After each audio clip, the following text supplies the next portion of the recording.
ময়নাগুড়ি ব্লকের খাগড়াবাড়ি 2 নম্বর গ্রাম পঞ্চায়েত এলাকায় solid waste management ইউনিটকে কেন্দ্র করে চরমে পৌঁছালো গ্রামবাসীদের বিক্ষোভ। আবর্জনার দুর্গন্ধে জনজীবন অতিষ্ঠ হয়ে ওঠার অভিযোগে বৃহস্পতিবার দুপুরে ওই ইউনিটের মূল গেটে তালা ঝুলিয়ে দিলেন স্থানীয় বাসিন্দারা।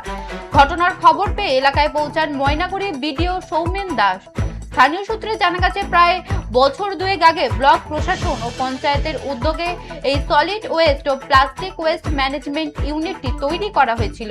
সেখানে বিভিন্ন এলাকার পচনশীল ও অপচনশীল বর্জ্য এনে জৈব সার ও প্লাস্টিক গুঁড়োর কাজ চলত। গ্রামবাসীদের দাবি, ইউনিট তৈরির সময় থেকেই তারা বাধা দিয়েছিলেন, কিন্তু তাদের তোয়াক্কা না করে প্রশাসন জোর করে এই জনবসতিপূর্ণ এলাকায় প্রকল্পটি চালু করে।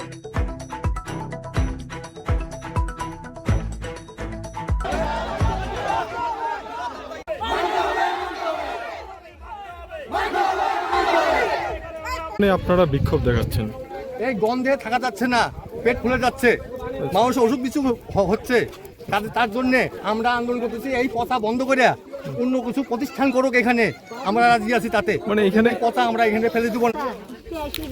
এখন আপনারা কি করছেন? এখন আমরা চাইছি এটা বন্ধ হোক।